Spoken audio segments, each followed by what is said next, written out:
What's up with the WAF World Championships and the protests? Apparently you have to pay to protest. I actually didn't even know this, but you have to pay money to have them look at the video replay if they made a bad call and you want to protest it. It's maybe 50 or 100 euros or something. What a dumb rule and a corrupt organization, says this person. Would that not make WAF protests work sometimes, even when wrong, just to make sure people want to protest? Yeah, so that they can get more money.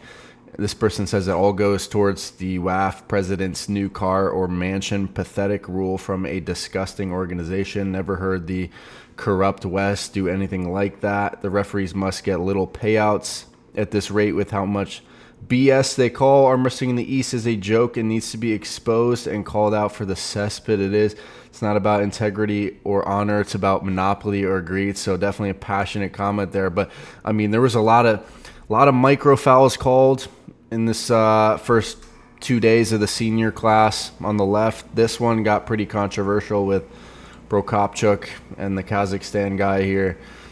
They're calling this a strap, but the guy wants that to be slip in a losing position for a win. I mean, me personally, I'd just like to see them go to the strap in that situation unless it's so clearly a pin. But they're reviewing it. And looks like the Kazakhstan gets the win. I think and then there was a protest on the protest, like just craziness, a lot of craziness. Wasn't the only match that had a lot of close calls. Here's that call that the Kazakhstan athlete is not happy about. They didn't even end up going to the podium, so Prokopchuk is just sitting up here. Prokopchuk ended up winning the category, but not without a bit of controversy there. Wasn't the only match that had like a protest situation. This final with the Turkish athlete Efe, a very slight false start. He was not happy about that. They would go to the Kazakhstan, did the protest, and it was overturned. It looked like Efe was much stronger, but just a slight false start, and he gets the loss, even though, I mean, he looked much stronger. Let's look again here.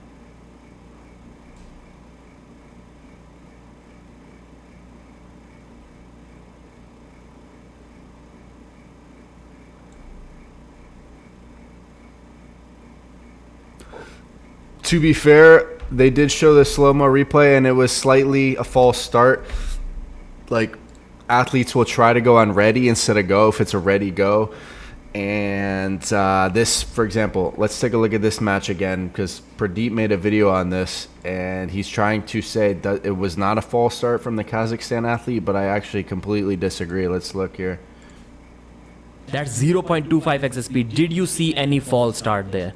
I didn't. Yes, but I did. You shouldn't have to slow down the footage that much to know if there was a false start. How else are you able to tell if it's a false start or not without slowing down the footage, especially in a protest? So I don't think that makes sense. But here's why I think this was a false start. When the referee lets go of the hands, it's usually ready and then go. I mean, you can't go on ready. You're going on go. Let's and watch if you it look in at the referee's lips, motion. I mean, you can't see because the arm is blocking, but he says ready. Again, that's 0.25 XSP. Did you see any and then he says false go start there. So I mean, you can look at his lips. He says go after the guy's already gone. 0.25 XSP. Did you see any false start there? But I mean, yeah, just a lot of weird close calls and protests and stuff like that, which some people say that's why the sport won't go mainstream with stuff like this, and having to pay for the protests. I thought that was a bit interesting. I don't see that as a good thing. I don't think that makes any sense. Why can't they just review the footage when somebody protests as it is? Why do they need to charge for that?